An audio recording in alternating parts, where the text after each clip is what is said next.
O chefe de Estado deve ser um chefe de exército. O Estado em guerra deve renunciar a todo sentimento de humanidade. O equilíbrio das forças está inscrito nos tratados, mas os chefes de Estado não devem hesitar em trair sua própria palavra ou violar sua assinatura no interesse do Estado.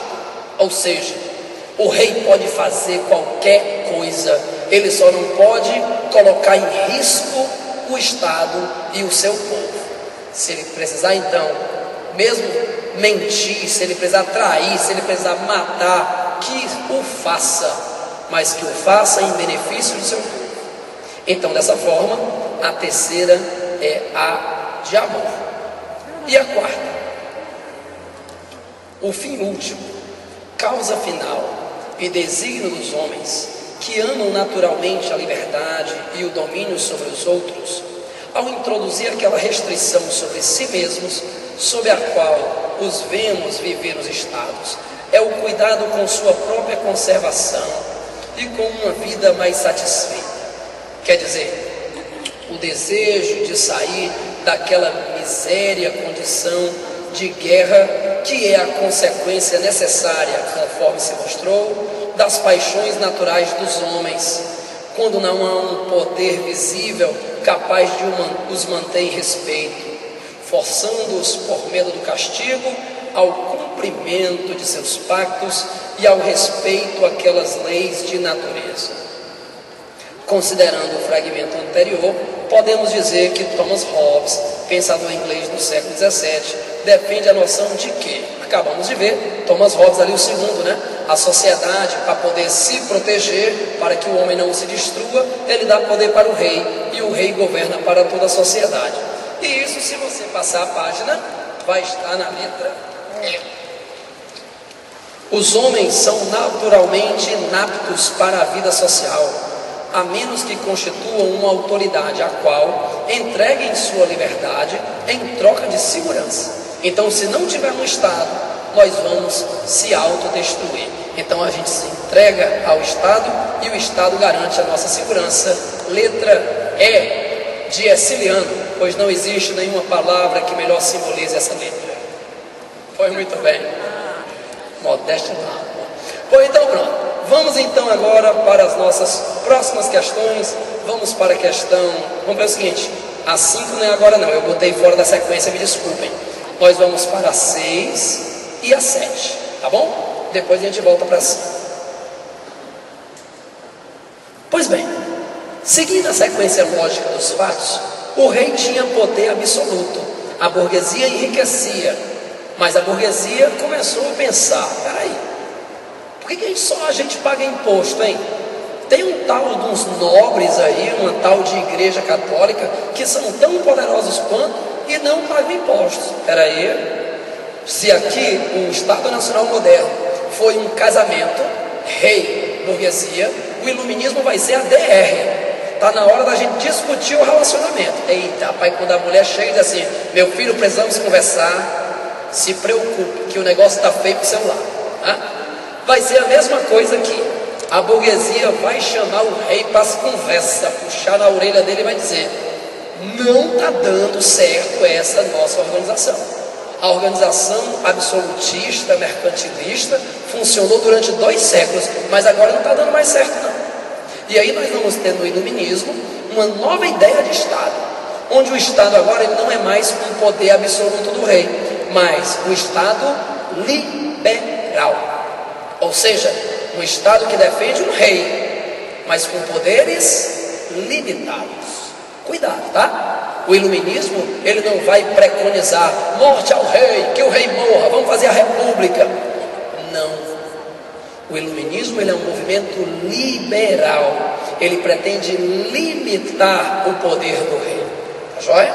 E como é que nós vamos limitar o poder do rei? Me desculpem já ter deixado aí todas aparecendo, porque como eu disse, eu sou pós-graduado em não saber mexer nessas coisas, Aí eu ia colocar de uma por uma e esse slide não deu certo. Mas vamos ver de um por um e você faz de conta que não vê o que está escrito do lado já, para a gente poder ir explicando devagarzinho. Então vamos lá. Uma primeira teoria interessante vai ser do Barão de Montesquieu. O Barão de Montesquieu ele começou a pensar assim, como é que nós vamos limitar o poder do rei? Aí ele pensou e disse: já sei, cara. O poder só pode ser limitado por outro poder. Agora devalou esse cara aí, ó. O cara ia invocar. Quer dizer então que somente um poder pode limitar o outro? Por isso que o Montesquieu vai dividir, vai criar o que nós chamamos de divisão dos poderes, que fundamenta ainda hoje a nossa Constituição.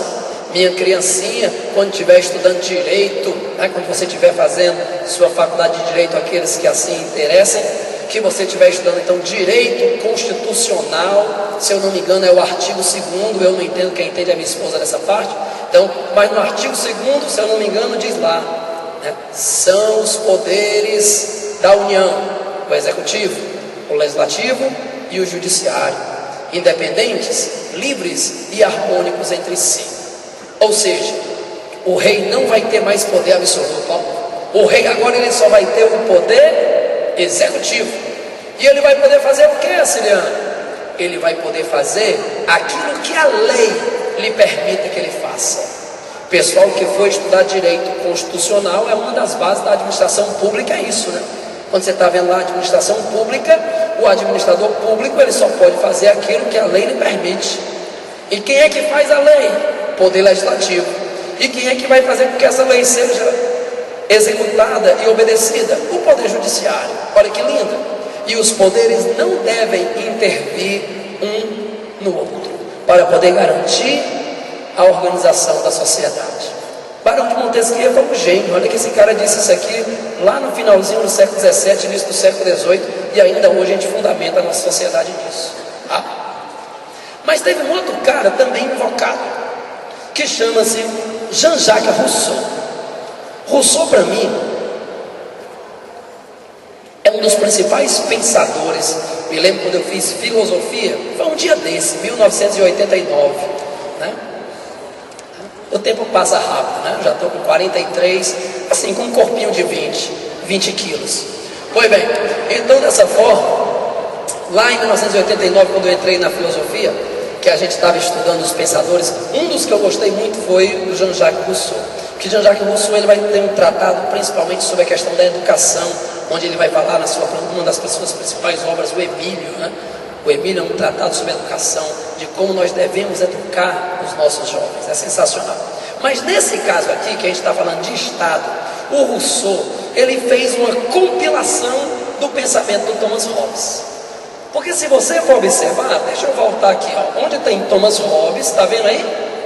A sociedade dá poder para o rei. Essa teoria se chama contrato social. O Rousseau, ele também vai defender o contrato social, só que agora vai ser diferente. O contrato social que o Rousseau vai promover, ele vai defender a limitação do poder do rei. Vai ser mais ou menos assim: a sociedade vai dar poderes limitados para o rei, e com esse poder que a sociedade dá, o rei vai governar. Bota um exemplozinho assim, bem facilzinho, aqueles assim, bem molezinha mesmo, para a gente não esquecer nunca mais, para você não esquecer nunca mais. Faz de conta que eu sou o rei e que o meu pendrive aqui é o poder, e vocês são a sociedade. Então a sociedade me dá todos os poderes, daqui todo o poder é meu, e eu vou usar todo esse poder para governar em benefício de vocês. Isso é Thomas Hobbes.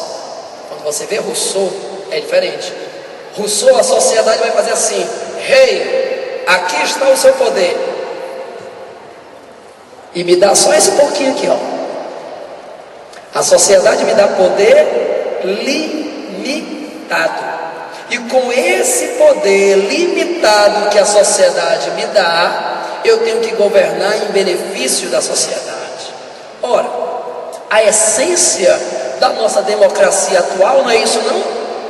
Nós vamos esse ano num momento importantíssimo, onde nós vamos escolher os nossos representantes, e cada um tem sua ideologia, e cada qual pensa de uma forma diferente, e você tem que encontrar qual é aquele que mais se espelha da sua.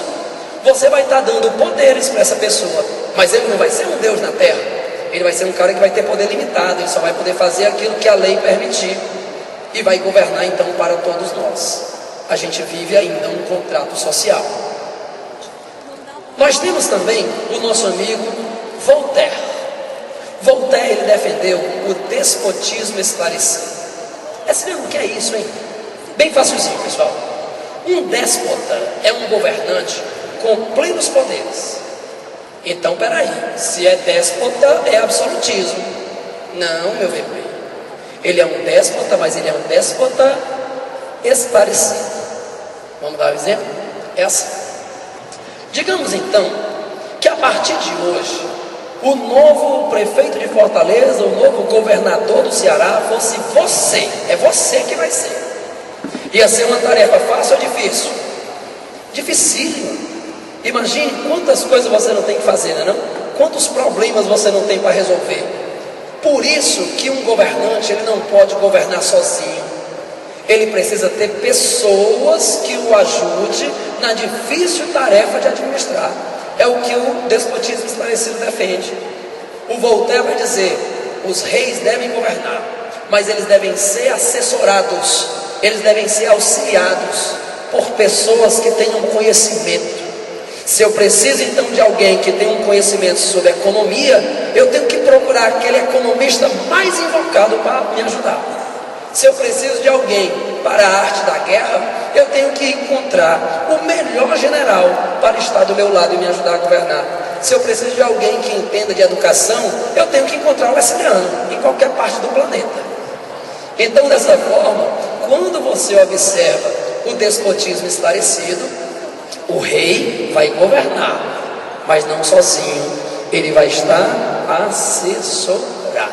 assessorado pelos filósofos, porque na Idade Moderna eram os filósofos os homens do conhecimento, os homens da razão. Porém, pessoal, tem uma concepção também iluminista, que ela é uma concepção muito econômica, ela não é política, ela é econômica, mas eu fiz questão de colocar aqui, porque não tem como a gente separar política e economia, não tem.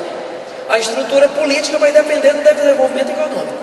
Se não tiver desenvolvimento econômico, não vai ter ordem política, não vai ter estabilidade. E aí vai ter um cara super simpático chamado Adam Smith, que ele vai defender a teoria do liberalismo econômico. O que seria isso, Ceciliano? O liberalismo, ele vai se opor ao mercantilismo. O mercantilismo, o Estado intervinha na economia. O rei promovia a intervenção estatal, protecionismo, aí teve a colonização, aí teve pacto colonial, teve monopólio, teve exclusivismo. Isso no mercantilismo.